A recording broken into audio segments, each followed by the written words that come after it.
Assalamualaikum warahmatullahi wabarakatuh. Innal hamdalillah nahmaduhu wa nasta'inuhu wa nastaghfiruh wa na'udzu billahi min shururi anfusina wa min sayyiati a'malina. Man yahdihillahu fala mudilla lahu wa man yudlil fala hadiya lahu. Asyhadu an la ilaha illallah wahdahu la syarika lahu wa asyhadu anna Muhammadan 'abduhu wa rasuluh. Ya ayyuhalladzina amanu taqullaha haqqa tuqatih wa la tamutunna illa wa antum muslimun. Ya ayyuhan nasu taqu rabbakumul ladzi khalaqakum min nafsin wahidah wa khalaqa minha zawjaha wa batha minhuma rijalan katsiran wa nisaa'a wattaqullaha alladzi tasaaluna bihi wal arham innallaha kana 'alaikum raqiba. Ya ayyuhalladzina amanu taqullaha wa qulu qawlan sadida يصلح لكم أعمالكم ويغفر لكم ذنوبكم ومن يطع الله ورسوله فقد فاز فوزا عظيما أما بعد. Ikhwati fillah, barakallahu fikum. Syukur kita kehadirat Allah Rabbuna tabaraka wa ta'ala. Allah berikan kita rahmat dan nikmatnya. Hari ini kita berada pada hari yang ke-27 dari bulan Ramadan yang Allah Ta'ala berkahi. Dan beberapa hari ini kita sudah sibuk dengan kegiatan-kegiatan dakwah yang lain, dan begitulah setiap tahun kita memang disibukkan dengan urusan-urusan dakwah. Tapi beginilah nikmat Allah Subhanahu wa ta'ala, berjuang. Alhamdulillah Ramadan ini betul-betul Allah mudahkan. Yayasan Mu'alaf kita udah kelar dananya, bahkan berlebih-lebih. Kemudian markas ilmu dan tazkiyah juga sudah berlebih, dan kita masuk ke penambahan. Itu pun mudah-mudahan cukup nanti sampai 200 jutaan lagi ya, lebihnya ya. Dan juga maka artinya sekarang tempat-tempat itu sudah dimudahkan Allah, tinggal lagi kualitas ini. Kualitas inilah dengan pengiriman santri. Alhamdulillah ini kita akan kirim, ada yang kemungkinannya kalau tidak ke Kelantan, tapi kalau tidak ke Kelantan nanti akan ke Thailand, Fatani sana insyaallah, karena di sana banyak alumni Madinah di sana. Ya, barakallahu fikum. Dan mudah-mudahan teman-teman santri yang ke Yaman dimudahkan Allah Subhanahu wa taala. Amin ya rabbal alamin. Ini surah Al-Qur'an kita surat Muhammad lagi atau Al-Ahqaf? Al-Ahqaf belum kita terangkan itu ya. Zaki aina anta? Al-Ahqaf lagi atau Muhammad yang sudah diterangkan? Yang Al-Ahqaf sudah diterangkan? Sudah. Sekarang surah Muhammad lagi, dan antum belum baca, betul? Sudah baca ya? Baik. Al-Fatihah. Baik. Kita masuk ke surah Muhammad yang kita akan jelaskan lagi. Baik. Ikhwati fillah, barakallahu fikum.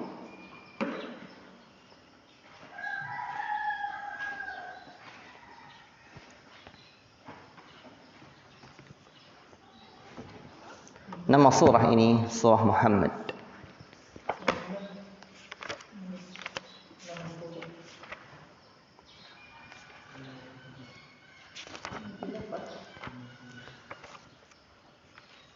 Kenapa? Karena Allah Subhanahu wa taala tidak menyebutkan, sebab penamaannya Allah tidak menyebutkan nama Rasulullah dengan lafaz Muhammad,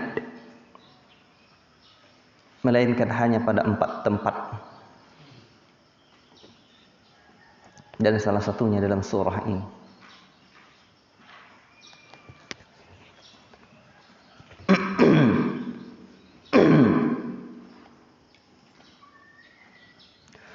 Atau juga dinamakan dengan surah Al-Qital, perang atau peperangan.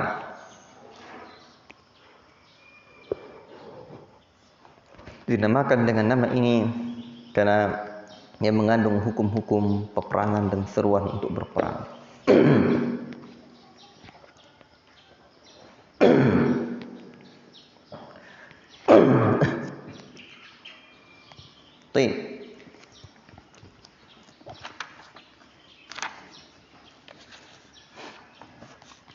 Tertib surah.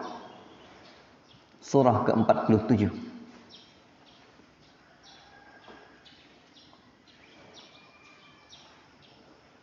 Dan secara nuzulinya 95.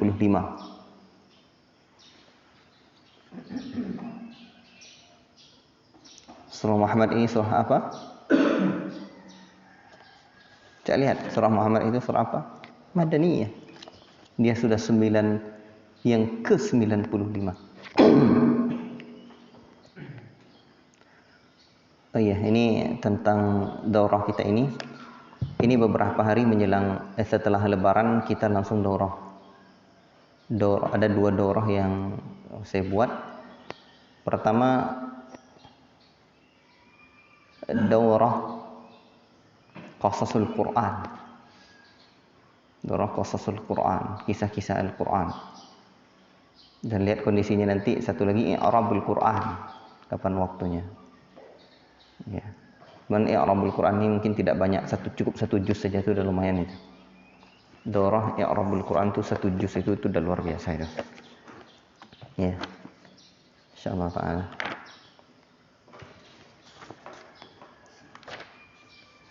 Satu juz itu berapa ayat itu?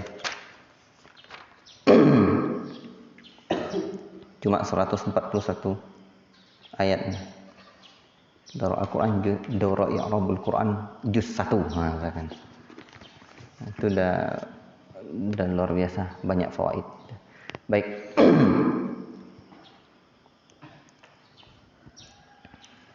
Kemudian surah ini adalah surah Madaniyah. Bilangan ayatnya 38, bilangan rukuknya 6, zaman diturunkannya.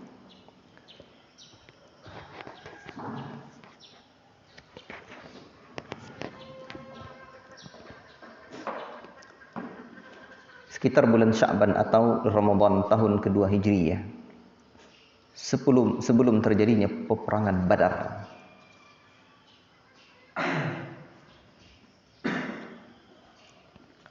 Sebelum surah ini telah diturunkan surah At-Taghabun, surah Al-Baqarah dan surah At-Talaq. Sebelum surah ini telah diturunkan surah At-Taghabun, Al-Baqarah dan surah At-Talaq.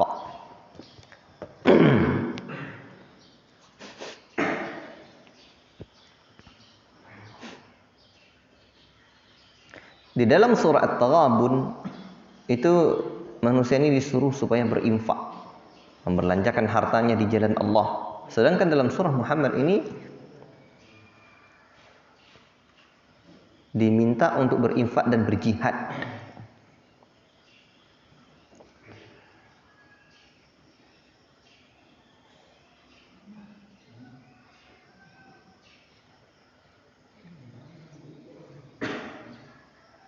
Surah ini dimulai, ini muqaddimah untuk apa? Perang Badar nih. Karena di tahun kedua Hijriyah itu akan terjadi perang Badar nanti. Peperangan Badar itu 313 orang Islam melawan 1000 orang kafir. Jadi hikmah diturunkannya surah Muhammad sebelum peperangan Badar itu agar para sahabat Nabi sadar pentingnya berjihad. Berkobarnya di jiwa mereka jihad dengan harta dan dirinya.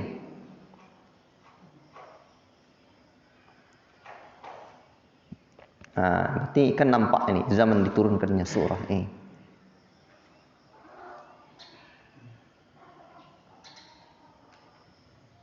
Dan coba antum lihat di dalam tertib mushafi, di dalam tertib surah mushafi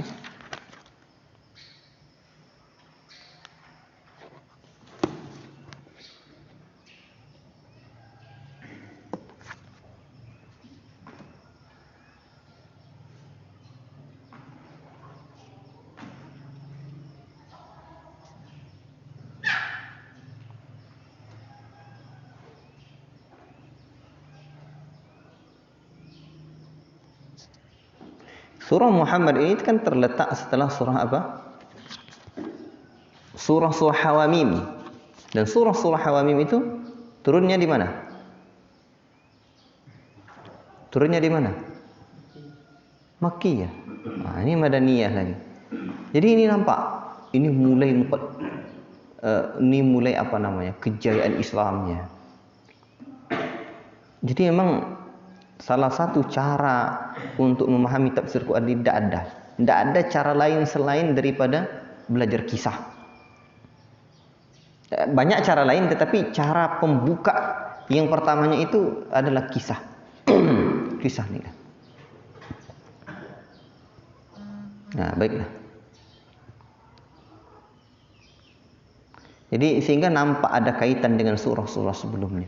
Tidak usah saya disebutkan secara detail, tetapi beginilah Allah Subhanahu wa taala menyusun dengan sangat indahnya. Ikhwati fillah, barakallahu fikum.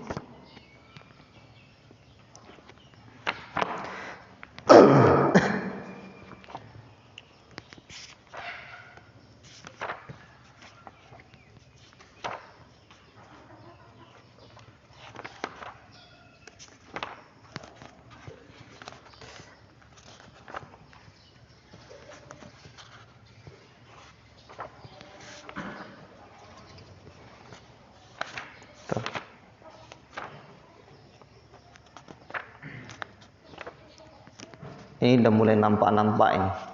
Karena memang dia surah-surah Madaniyah itu sudah mulai menyebutkan tentang kebesaran Islam. Islam akan berjaya seperti nanti dalam surah Al-Fath.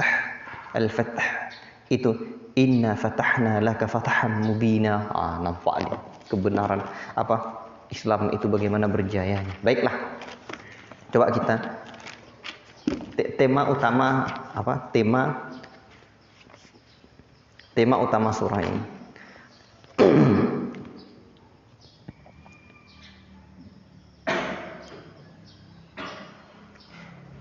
Akibat orang-orang yang berpaling dari dakwah Rasulullah.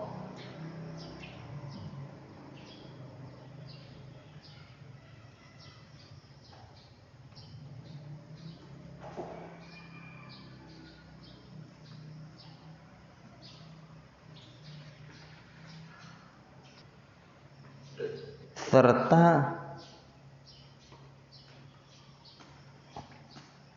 standar atau ukuran mengikuti Rasulullah adalah standar apa? Standar diterimanya amal adalah dengan mengikuti Rasulullah. Apa bahasa lainnya? Standar diterimanya amal dengan mengikuti Rasulullah, bukan standar. Pembahasan surah ini akibat orang-orang yang mengisi dakwah Nabi dan juga diterimanya amal ibadah itu dengan mengikuti Nabi.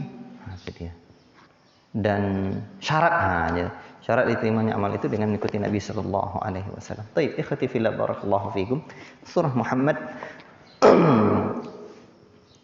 Allah mulai dengan ketentuan-ketentuan peperangan di dalam Islam. Bismillahirrahmanirrahim. Alladzina kafaru wa saddu an sabilillahi adalla a'malahum. Orang-orang yang kafir dan orang-orang yang menghalangi manusia dari jalan Allah, Allah menghapus segala amalnya. Jadi sikap menghadapi orang kafir dalam peperangan.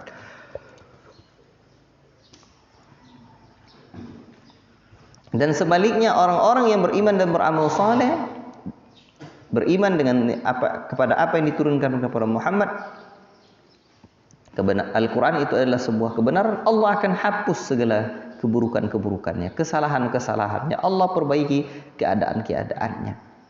Tapi orang-orang yang kafir yang mengikuti kebatilan, ya, sebaliknya. Ini ayat yang ketiga itu, yang keempat itu coba lihat. Fa idza laqitumul ladzina kafaru fadharbar riqab. Kalau jumpa kalian dengan orang kafir itu, maka pukul batang lehernya. Pukul batang lehernya. Dalam peperangan. Selanjutnya, apabila kamu telah mengalahkan mereka, tawar mereka. Setelah itu kamu boleh membebaskan mereka, menerima tebusan sampai perang selesai. Demikianlah sekiranya Allah mengkehendaki, niscaya Dia membinasakan mereka. Ini ketentuan perang. Ini kan فَإِذَا لَقِيتُمُ الَّذِينَ كَفَرُوا فَضَرْبَ الرِّقَابَ. Ini kan Allah sampai tuntun begitu kali. Apabila jumpa kamu dengan orang kafir itu, pukul saya batang lehernya. Ini memang sebuah satu bimbingan Allah kepada para sahabat itu. Dan itu Allah yang perintah. Itu Allah yang perintah. Tapi ini peperangan. Jangan nanti jumpa orang kafir pukul pula batang lehernya. Tak begitu.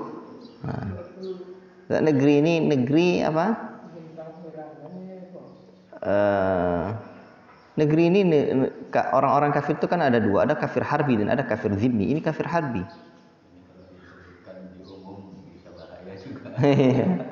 Ini kafir zimmi. Di negeri kita ini, zimmi itu dilindungi oleh negara, dan para ulama menyebutkan di antara bentuk kafir zimmi itu dilindungi dengan visa. Iya, suaka. Baik. Dan yang lain-lain. Kemudian ayat yang paragraf berikutnya, orang-orang mukmin pasti menang dan orang-orang kafir pasti kalah. Coba lihat ayat yang ke-7 itu.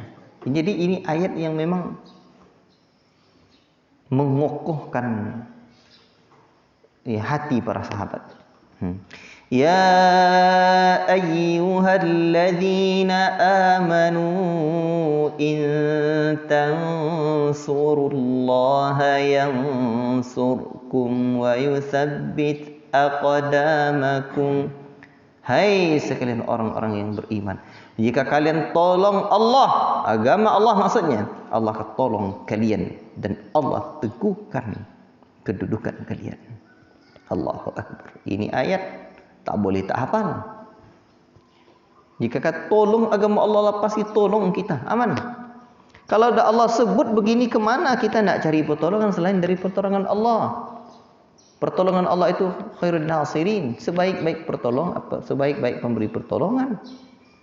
Memang Allah Ta'ala itulah ya nasir yang sesungguhnya. La ilaha illallah. Walladzina kafaru fata'asan lahum wa adalla a'malahum. Dan orang-orang yang kafir, maka kesengsaraan bagi mereka, dan dia menghapus, dan Allah hapus amalan-amalan mereka. Tidak ada manfaatnya itu, walaupun mereka dermawan, berjiwa sosial, tak ada itu. La ilaha illallah. Ini ayat Muhammad ini ya. Surah Muhammad ini surah yang mesti kita tengok betul di ayat yang ke-7 ini. Dan ini betul-betul ya ikhwan, asli saya.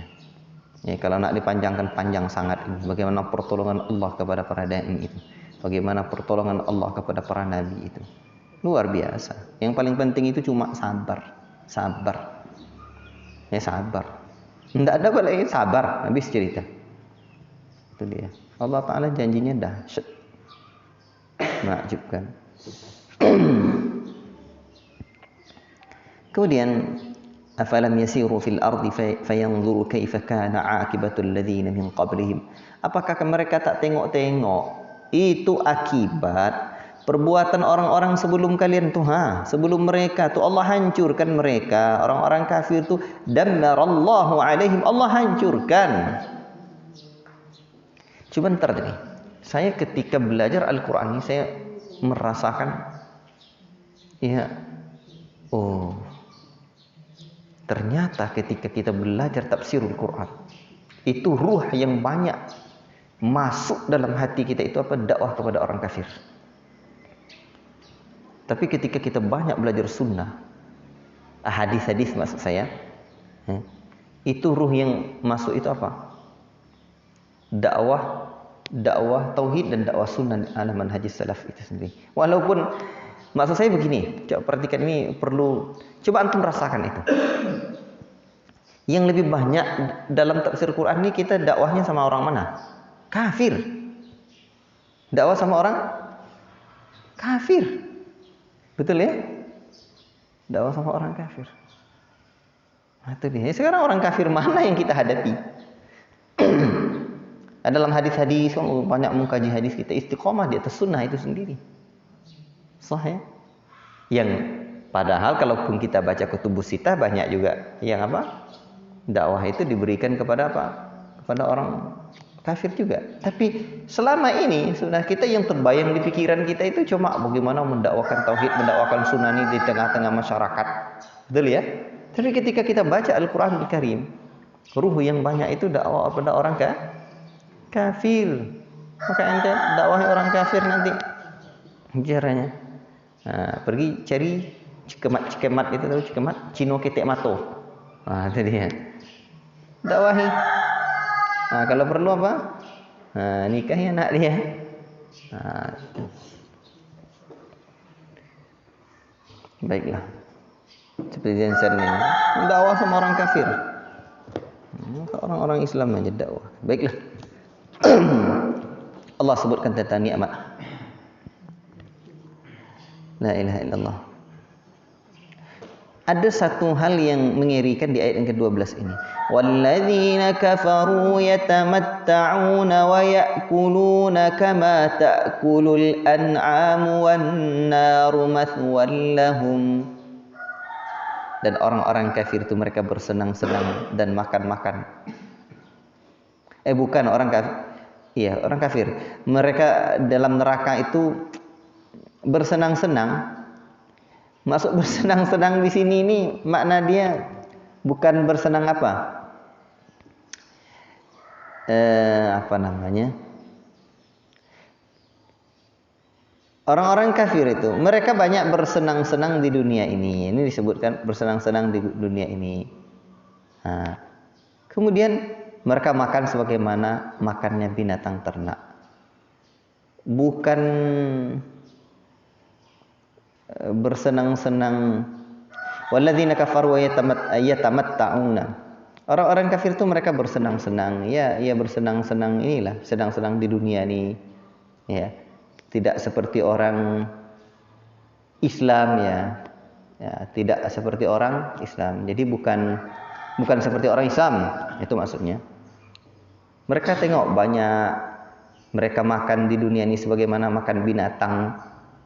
Kemarin saja friend tengokkan ke saya, tengok orang India nih makan dia berdiri. Nah, itu memang seperti itulah tuh. Kama ta'kulul an'am, seperti makannya binatang tuh. Tetapi apa kata Allah? Wan naru mathwal lahum, dan api neraka adalah tempat tinggal mereka. Jadi ngeri nih ayat nih, paling ngeri di ayat 3:12 ini. Makan mereka itu memang seperti makan binatang. Kalau makan binatang seperti apa? Halal haram tak ada peduli sama dia. Hah? Tengok, dia makannya binatang itu tidak ada dia. Harta orang harta dia. Baik.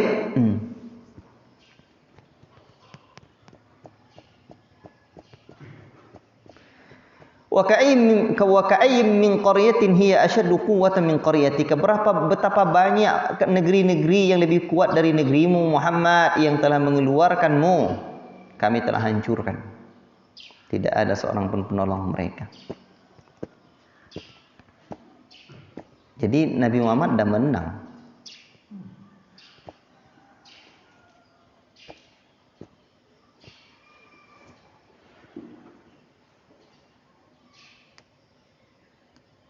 Kemudian Allah lanjutkan dengan apa perumpamaan surga. Air. Antum lihat di ayat yang ke-15 itu. Tengok bahasa Indonesia. Mathalul jannati allati wu'idal muttaqun fiha anharum min ma'in ghairi asin. Apa terbayang pikiran tuh? Apa terbayang pikiran tuh? Ghairi asin. Kan dia. Itu bahasa Indonesia itu ya. Tidak asin. Tidak asin, tidak payau. Ya. Nah, baik. Kalau bahasa kita payau itu apa? Bahasa awak lah payau tu. Hah? Ya amba. Cuman kan antum coba beda kan makna asin dalam bahasa Arab dengan bahasa Indonesia itu. Apa makna bedanya asin? Asin itu payau.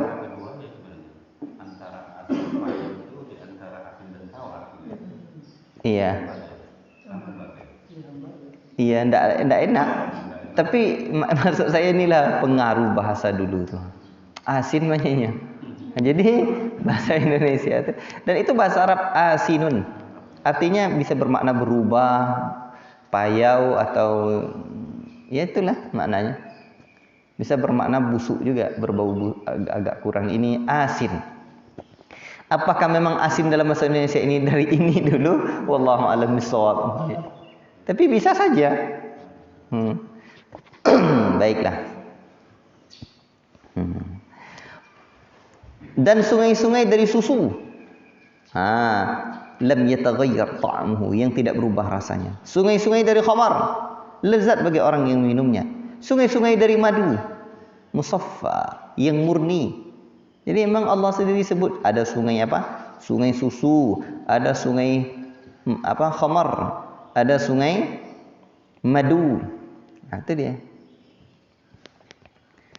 Ada sungai susu, ada sungai khamar, ada sungai madu. Tambah madunya lagi banyak, madunya nanti di sana.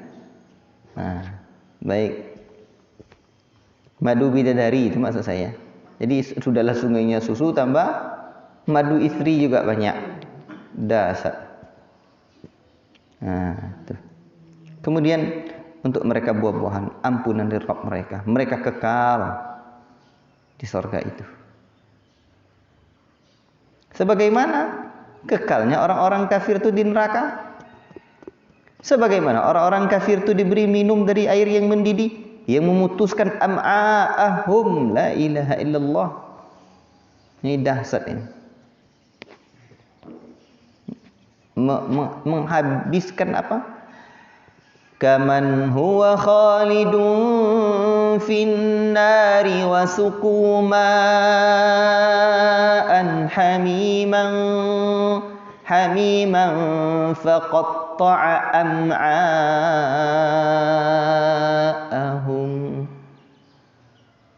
Mereka kekal di dalam neraka. Sebagaimana setelah Allah sebut nikmat-nikmat penduduk surga ini, Allah sambung sebagaimana orang-orang kafir itu kekal dalam neraka diberi minum dengan air yang mendidih. Bagaimana mendidihnya? Memotong-motong usus mereka, hancur. La ilaha illallah. Hancur ususnya. Luar biasa. Ada ayat lain itu minumnya itu tidak tanggung-tanggung. Seperti minumnya onta. Apa bunyi ayatnya itu? Syurbal hib apa? Syurbal. Hei para hafiz Quran, aina antum? Syurbal hib di ayat apa itu? Hah? Asyaribuna syurbal hib. Ini dia ayatnya. فَشَارِبُونَ عَلَيْهِ مِنَ الْحَمِيمِ فَشَارِبُونَ شُرْبَ الْهِيمِ. Mana him? Al-ibil, atas. Onta yang kehausan. Antum tahu onta? Onta dia kalau minum bisa berapa banyak? Luar biasa. Ya. Karena onta itu punuknya itu menyimpan apa? Punuk onta itu menyimpan air. Ya. Menyimpan air. Allahu Akbar.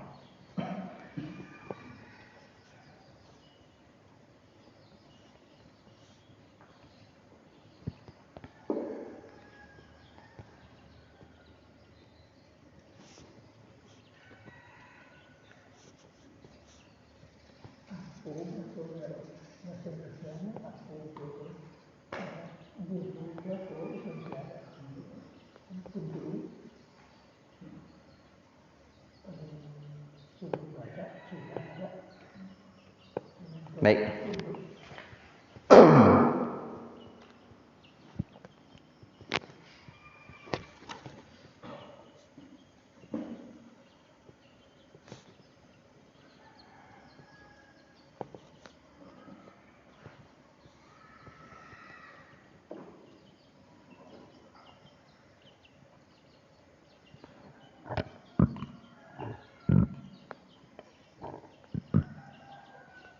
Onta yang lagi kelaparan, lagi kehausan.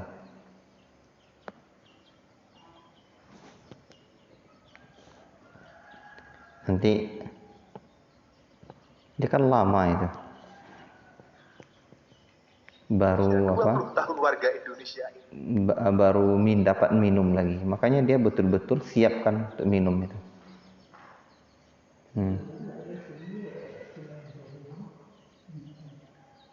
Antum kalau tengok itu ada di internet, dia kalau onta tuh mengeluarkan air, kalau minum tuh ada saat minumnya. Nah, minum aja kerjanya.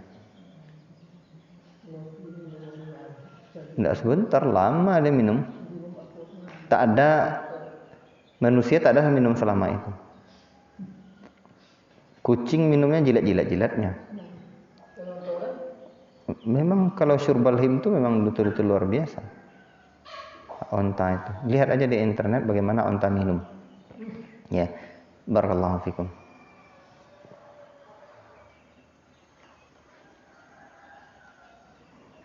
Minum sekali bisa untuk 1 minggu.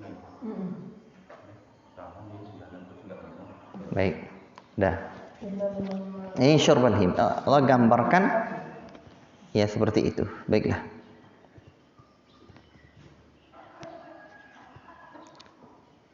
Lalu Allah Ta'ala lanjutkan dengan apa? Dengan tentang hati mereka tertutup dan kiamat itu datang nanti secara tiba-tiba. Ya. Tengok ayat yang ke-18 itu. Apakah mereka tidak memperhati? Fahal yanzuruna illa as-sa'ata an ta'tiyahum baghtah. Kata Allah, maka apa lagi yang mereka tunggu selain hari kiamat yang akan datang secara tiba-tiba? Faqad jaa'a asyratuha, sungguh telah datang tanda-tandanya. Jadi sungguh telah datang tanda-tandanya. Apa saja tanda-tanda kiamat? Zaman Nabi aja ada banyak tanda-tanda kiamat. Turunnya Nabi itu bagian dari tanda-tanda kiamat. Karena di dalam kitab sebelumnya sudah disebutkan bahwa Muhammad itu adalah Nabi akhir zaman. Makanya ketika Muhammad itu turun, itu menunjukkan bahwa itu bagian dari tanda kiamat. Barakallahu fiik. Lalu Allah Ta'ala lanjutkan di ayat yang ke-19, fa'alam annahu la ilaha illallah wastaghfir li dzambik walil mu'minina wal mu'minat wallahu ya'lamu mutaqallabakum wa mathwaakum.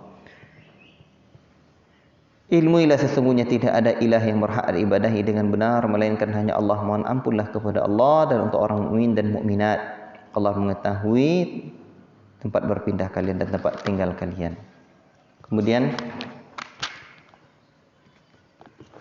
Allah lanjutkan ancaman terhadap orang-orang munafik dan orang-orang yang murtad.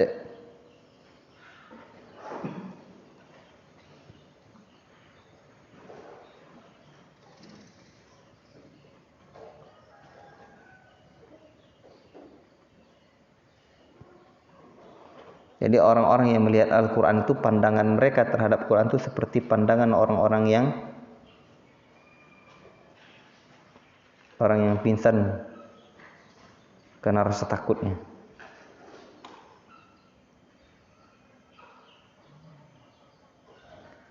Orang yang melihat Muhammad itu, ra'aital ladzina fi qulubihim maradun yanzuruna ilaika nazaral maghsyi 'alaihi minal maut. Orang yang melihat Nabi, bukan Al-Quran. Orang yang melihat Nabi dalam hatinya ada penyakit, mereka memandang Nabi itu seperti pandangan orang yang pingsan karena takut mati. Karena rasa takut. Bukan karena rasa takut minal maut, karena rasa takut. Jadi orang yang nengok Nabi seperti orang yang pingsan karena rasa takut. Tapi itu lebih pantas bagi mereka. Seperti apa itu? Orang yang seperti pandangan orang yang pingsan.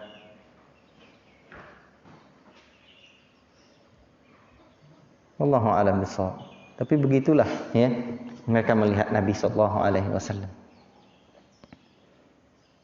Lalu Allah sebutkan tentang mereka itu dilaknat. Allah butakan hati mereka, Allah tutup telinga mereka dan seterusnya. Apakah mereka tidak memperhatikan Al-Quran ataukah hati mereka terkunci? Jadi orang-orang yang tidak mentadabburi Quran itu adalah orang-orang yang hatinya terkunci. Innal ladzina irtaddu ala adbarihim min ba'di ma tabayyana lahumul huda syaitanu sawwalahum wa amla lahum. Orang-orang yang murtad itu menjadi kafir setelah nyata petunjuk bagi mereka, itu adalah orang-orang yang setan merayunya, sawwala lahum, setan merayunya, dan wa amla lahum, dan memanjangkan angan-angan mereka. Jadi apabila rasanya panjang angan-angan kita untuk dunia, itu menunjukkan apa? Kita tentang sawwalahu syaitan. Syaitan sedang merayu dia, telah merayu dia. Jadi panjang angan-angan ini bahaya. Wa amla lahum, panjang angan-angan.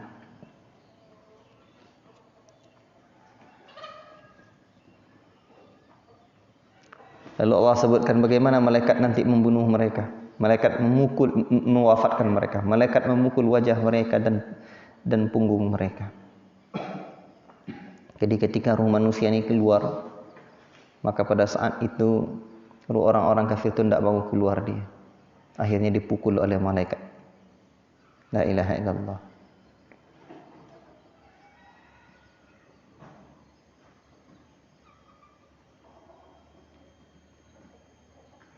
Apakah orang-orang yang dalam hatinya ada penyakit mengira bahwa Allah tidak akan menampakkan kedengkian mereka?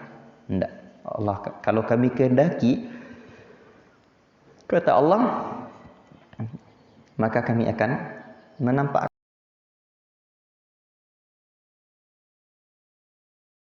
Bisi mahum, dengan tanda-tanda mereka. Hatinya tidak nampak, tapi si mahum itu nampak, tanda-tandanya nampak. Orang munafik, kamu akan tahu dari nada filahnil qaul wala ta'rifannahum filahnil qaul. Nampak kamu dalam ucapan mereka, nampaknya. Nah, dan Allah betul-betul menguji kalian sehingga nampak siapa yang betul-betul orang-orang berjihad dan orang-orang yang sabar. Allah menguji kondisi kalian. Makanya orang-orang yang kafir dan berpaling dari jalan Allah itu menentang Rasulullah, setelah jelas petunjuk itu, maka Allah akan memberikan mudarat. Sekali-kali mereka tidak bisa memberikan mudarat kepada Allah. Mereka lah orang-orang yang Allah Ta'ala hapus segala perbuatan baiknya itu, karena mereka kafir. Seperti apapun orang kafir itu eloknya tak elok di sisi Allah. Mau dermawan mau apa, wa sayuhbitu a'malahum. Kemudian Allah lanjutkan, hai sekalian orang-orang yang beriman, taatilah Allah dan taati Rasul. Dan hapuskan amalan kalian. Jadi orang yang menghapuskan amalannya adalah orang-orang yang tidak mentaati Allah, tidak mentaati Rasul.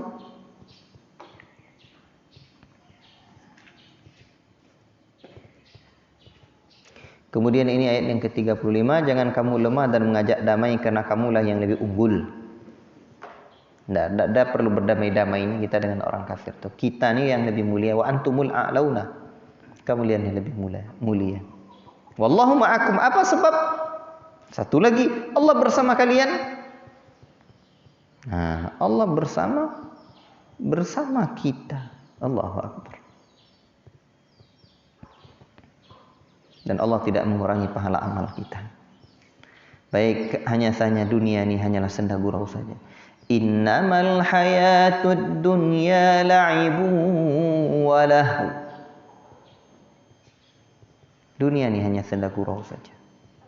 Jika kalian beriman bertakwa kepada Allah, Allah akan berikan pahala kalian. Ia tidak meminta harta-harta kalian. Wala yas'alukum amwalakum, tidak minta.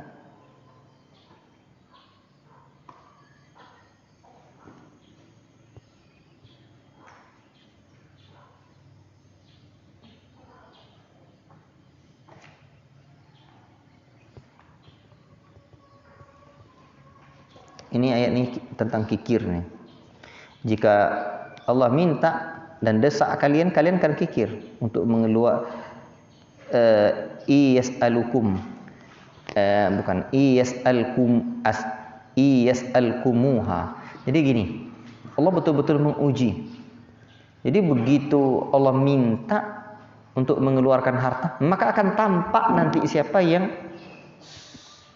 dalam hati itunya ada penyakit dan dalam hatinya tidak ada penyakit. Maka kalian orang beriman itu akan menginfakkan harta kalian di jalan Allah. Faminkum may yabkhul, tapi ada orang yang kikir. Wa may yabkhal, faminkum may yabkhal. Di antara kalian ada orang-orang yang kikir. Wa may yabkhal fa inna ma yabkhalu an nafsihi. Yabkhalu an nafsihi. Tapi siapa yang kikir, dia kikir untuk dirinya. Allah Maha Kaya dan dia fakir. Dan kalian fakir.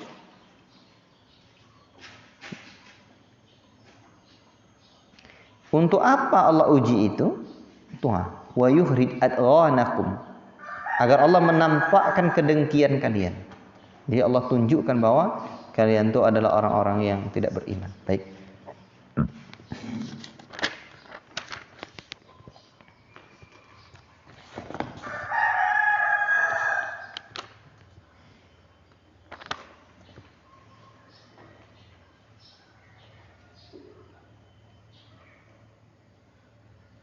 Wallahu taala alam bisawab. Cukup itu saja untuk surah Muhammad ini. Tafadhal Ustaz Zaki. Kita agak lebih banyak lagi untuk ngejar.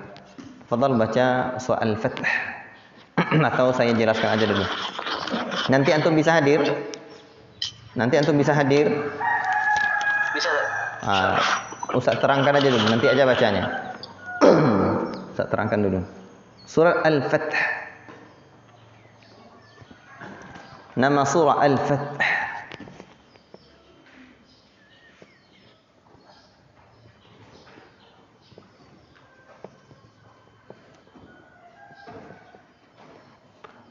Surah ini dinamakan dengan nama Al-Fath. Apa bacanya? Al-Fath. Bukan Al-Fath. Tidak ada hanya itu. Al-Fath. Baik. Apa arti al-fathu itu? Penaklukan. Ya. Karena Allah Subhanahu wa taala menyebutkan banyak penaklukan dan karunia yang agung kepada Rasulullah dan juga kepada para sahabatnya.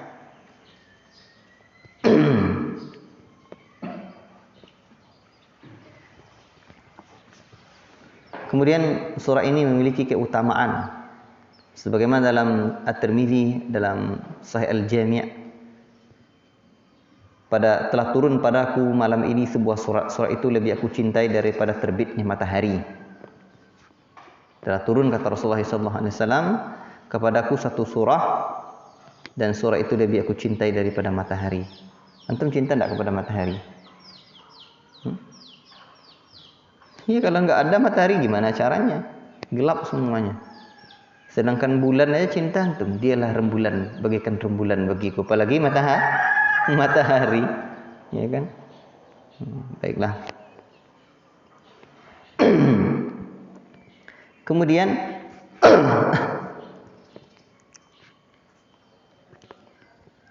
apalagi pembahasannya?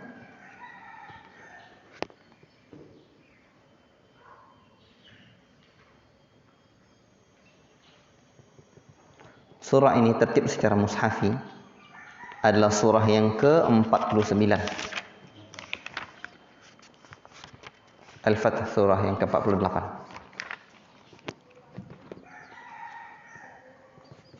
Surah yang ke-48. Adapun secara nuzuli, turunnya surah ini adalah surah yang ke-111. 111. Sudah dekat-dekat mau habis lagi surahnya. Bilangan ayatnya 29. Jumlah ruku'nya ada 6. Kemudian surah ini adalah surah Madaniyah. Zaman turunnya surah Al-Fath diturunkan pada bulan Zulqa'dah tahun ke-6 Hijriah.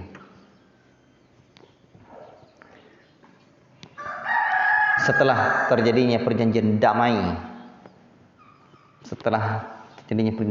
di Hudaybiyah.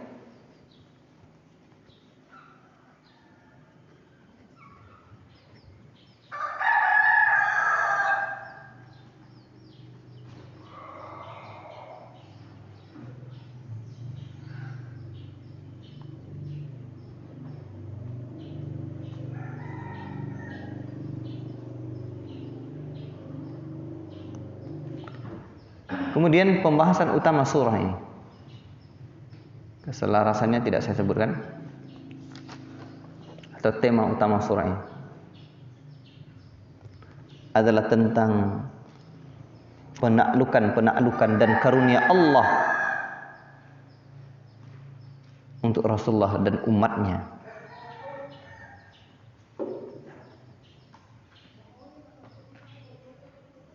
dengan kemenangan.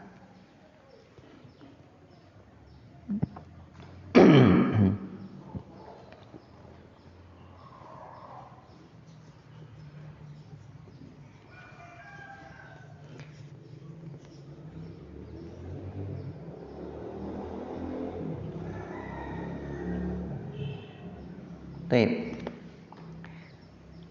Kita baca ini surah.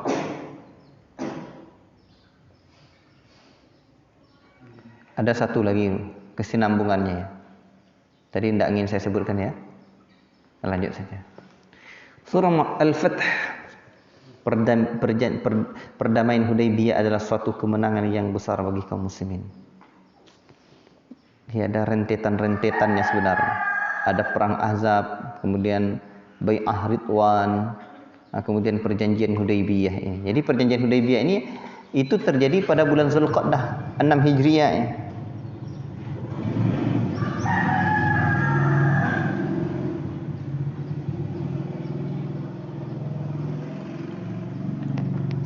Di mana orang-orang atau pemimpin-pemimpin Quraisy itu menghantarkan Suhail namanya.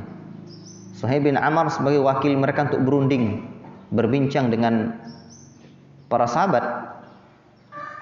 Ya, hasilnya apa? Terjadilah yang disebut dengan perjanjian damai Hudaybiyah. Jadi berdasarkan perjanjian damai itu kedua pihak ini ada damai, tapi ada ketentuan-ketentuannya.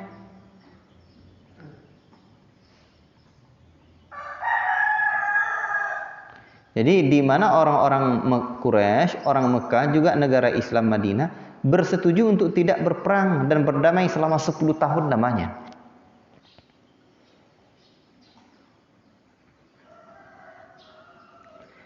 Tetapi mereka akan ya akhirnya apa?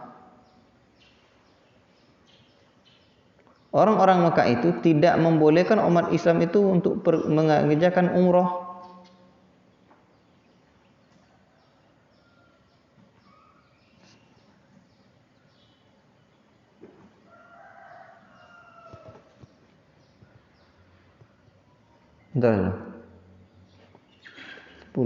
Ini terjadi pada bulan 6 Hijriah, taruh 6 Hijriah.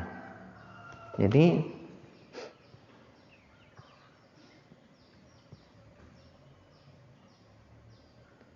tentang umrah itu ntar dulu.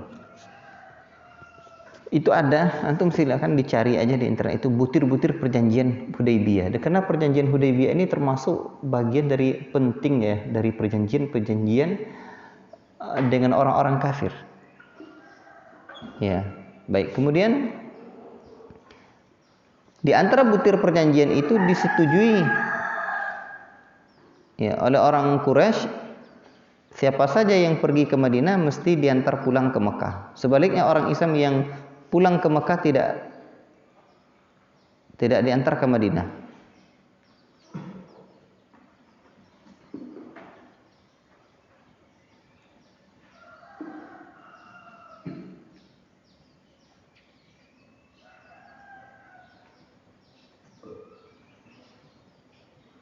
Nanti apabila terjadi sesuatu pelanggaran, maka perjanjian dianggap batal. butir perjanjian Hudaybiyah.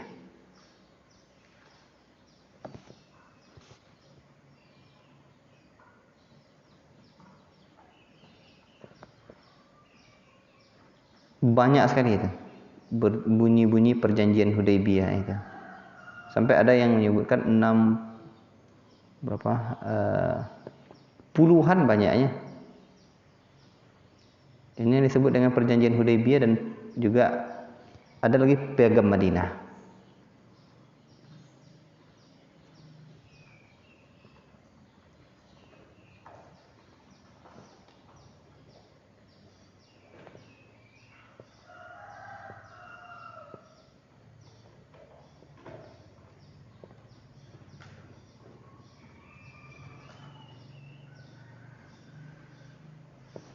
Tapi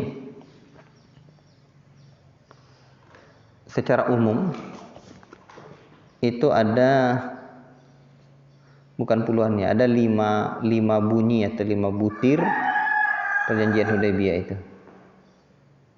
Satu, gencatan senjata selama 10 tahun, tidak ada permusuhan. Kedua, siapa yang datang dari musyrik kepada Nabi tanpa izin keluarganya harus dikembalikan ke Mekah. Tapi bila di antara kaum muslimin yang berbalik dan mendatangi kaum musyrik, maka ia tidak akan dikembalikan. Ketiga, diperkenalkan siapa saja di antara suku-suku Arab untuk mengikat perjanjian damai dan menggabungkan diri kepada salah satu kedua pihak.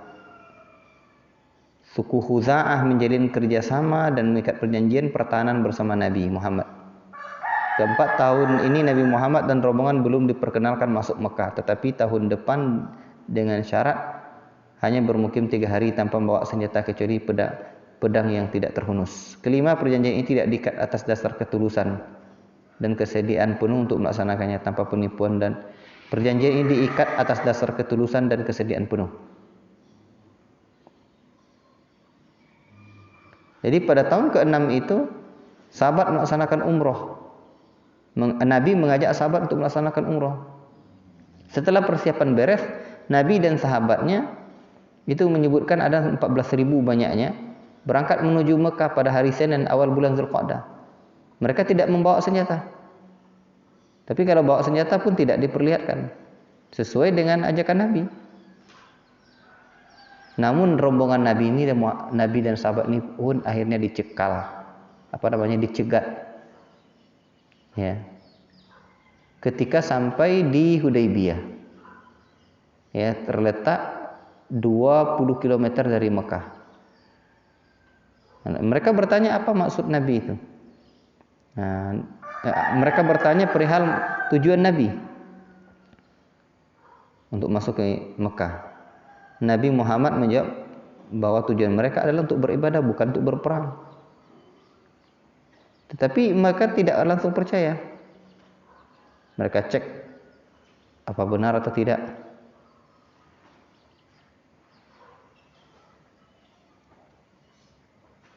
Hingga akhirnya pemuka Mekah mengirim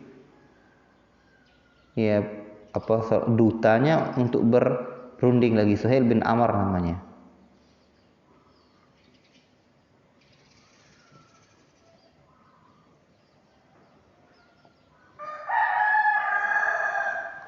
Setelah kejadian inilah, ya, disebut dengan sebuah perjanjian Hudaybiyah.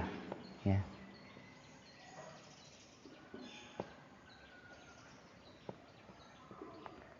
Wallahu a'lam bishawab.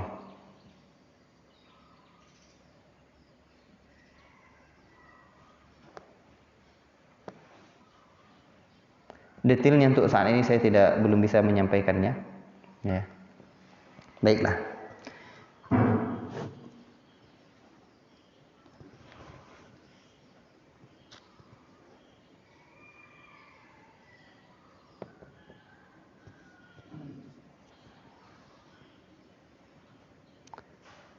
Saya hanya ingin menyebutkan fawaid ayat saja. Karena ini betul-betul bagian dari sejarah ini, ya, bagian dari sejarah yang harus kita pahami betul. Ya. Walladzi anzala sakinata fi qulubil mu'minin liyazdadu imanan ma'a imanihim. Ialah Allah yang telah menurunkan ketenangan di hati orang-orang mukmin agar mereka bertambah keimanan mereka di atas keimanan lain lagi.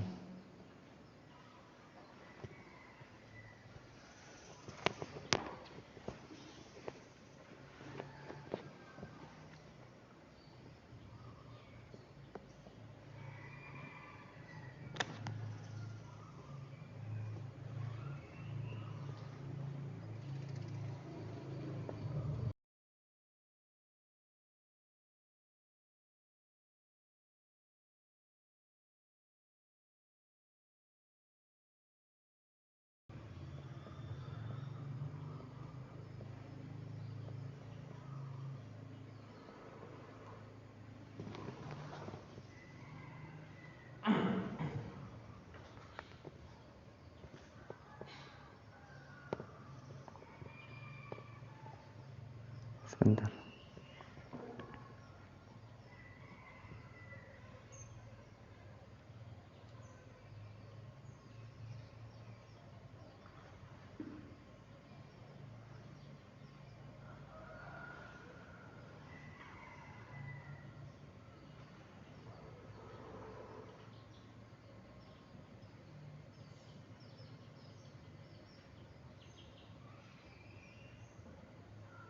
Ya, bukan puluhan ya, saya ulang.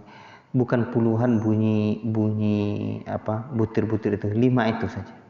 Butir-butir perjanjian Hudaybiyah itu. Cuma ini perlu dirinci sebenarnya apa yang dimaksud dengan butir-butir perjanjian ini. Bagaimana? Allah Ta'ala alam bisawab, tidak bisa saya sampaikan sekarang. Ialah Allah Subhanahu wa taala yang menurunkan ketenangan di dalam hati orang-orang mukmin agar Allah menambah keimanan di atas keimanan lagi. Jadi Allah tambah lagi keimanan bersama iman yang ada itu. Dan milik Allah Subhanahu wa taala tentara langit dan bumi. Allah Maha mengetahui lagi Maha bijaksana. Untuk apa Allah seperti itu? Untuk memasukkan orang mukmin ya ke dalam surga yang mengalir di bawahnya sungai-sungai. Dan untuk apa? Menghapuskan dosa-dosa mereka. Dan Allah mengazab orang munafik yang laki-laki dan perempuan, orang musyrikin, laki-laki dan perempuan, orang-orang yang bersangka buruk kepada Allah.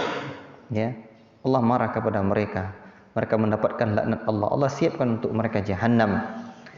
Dan milik Allah pula tentara-tentara langit dan bumi. Dan Allah Ta'ala Maha perkasa lagi Maha bijaksana. Kami sudah utus kepadamu seorang saksi, ya, sebagai pemberi kabar gembira dan memberi peringatan agar kalian beriman kepada Allah dan Rasulnya.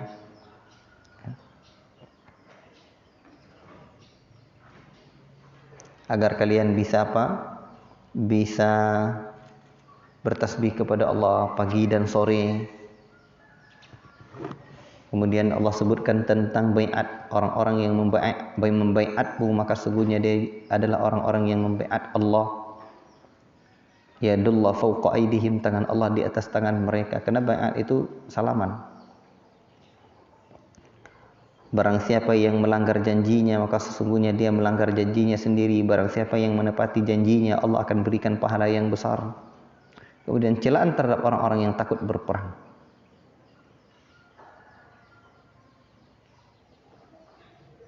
Jadi ada orang yang takut berperang, dia mengatakan, ya, kami sibuk dengan harta kami dan keluarga kami, mohonkan ampun untuk kami. Mereka berkata dengan lisan mereka, tapi tidak dengan hati mereka. Hati mereka tidak ada iman. Ya.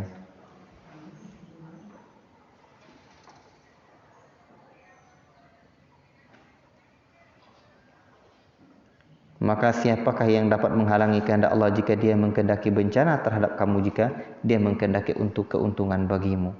Bahkan kamu menyangka bahwa Rasulullah dan orang-orang mukmin sesekali tidak akan kembali lagi kepada keluarga mereka selamanya. Dan dijadikan terasa indah yang demikian itu dalam hatimu, dan kamu telah berprasangka dengan prasangkaan yang buruk.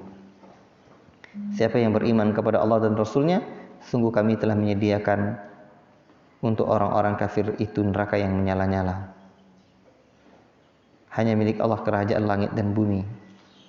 Dia mengampuni siapa yang dia kehendaki. Kemudian Allah Ta'ala sebutkan lagi tentang hukum harta rampasan perang.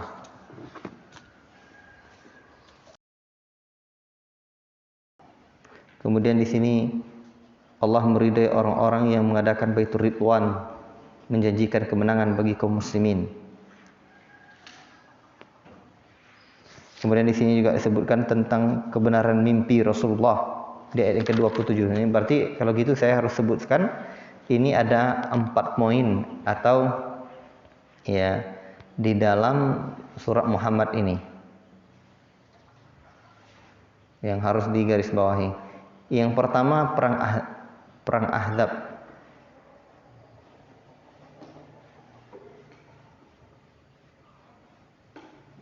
Perang Ahzab itu tahun keempat Hijriah. Saya ulangi lagi lah. Perjanjian di sini disebutkan ada beberapa kejadian. Ya. Ada perjanjian Baitur Ridwan, ada Hudaybiyah. Kemudian kebenaran mimpi Rasulullah. Baitur Ridwan itu apa? Itu saja saya sebutkan. Itu satu baiat yang dipanggil sebagai bai'ah Ridwan di antara Rasulullah dengan para sahabatnya. Tujuannya ialah jika benar-benar ini tentang pembunuhan Sayyidina Utsman. Ya. Jika benar-benar khabar angin tentang pembunuhan Sayyidina Utsman, maka sebagai tindak balasnya orang Islam akan berperang dengan orang-orang kafir Quraisy sebagai menuntut balas atas kematian Sayyidina Utsman.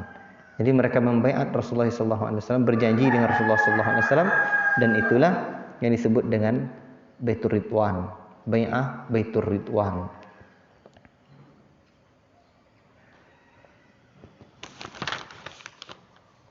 Kemudian tentang mimpi Rasulullah SAW di sini, setelah orang-orang Quraisy dan sekutu-sekutunya gagal dalam usaha menghancurkan negara Islam, ya, maka diwahyukan kepada Rasul dalam mimpi bahwa Nabi sedang masuk ke Masjidil Haram. Maka Rasulullah mengisyaratkan kepada kaum muslimin untuk mengerjakan umrah tahun ke-6. Rasul menganggap, orang-orang munafik menganggap langkah Rasulullah itu salah, karena ia berarti masuk ke mulut musuh. Dan ketika itu Nabi bersama para sahabatnya ada 1.400 orang. Mereka sudah memakai ihram dengan niat umrah, dan ada mereka membawa pedang tapi tidak terhunus. Demikian juga di mereka bawa itu 70 ekor onta. Ya. Dibawa bersama menuju Mekah itu. Di bawah pimpinan Rasulullah. Tidak ada maksud mereka selain dari maksud umrah. Jadi ketika berada di sekitar 22 km dari kota Mekah itu, Rasulullah berhenti di tempat yang bernama Hudaybiyah. Ya. Di sana Rasulullah SAW mengutus Sayyidina Utsman sebagai dutanya untuk bertemu kedua orang musyrikin Mekah. Tujuannya ialah untuk mendapatkan kebenaran, masuk ke Mekah dengan maksud mengerjakan umrah. Utsman pergi agak lama sehingga dirasa oleh setengah pihak bahwa boleh jadi beliau telah dibunuh oleh pemimpin-pemimpin Mekah. Ya. Maka sebagai reaksi dari pembunuhan itu, Rasul berbaiat dengan para sahabatnya pergi bersama-sama untuk perang terhadap Mekah jika Utsman benar-benar dibunuh. Nah, ini rentetannya. Mau nggak mau saya betul-betul uraikan juga ini, tapi takut saya nggak selesai karena ini ada banyak di sini. Di hal ini ada perang Ahzab, ada mimpi Rasulullah, ada bai'ah Ridwan, ada perjanjian Hudaybiyah, ada umrah Al-Qadha, ada penaklukan Khaybar, ada Fathu Mekah di surah ini. Di surah ini. Nah, baiklah.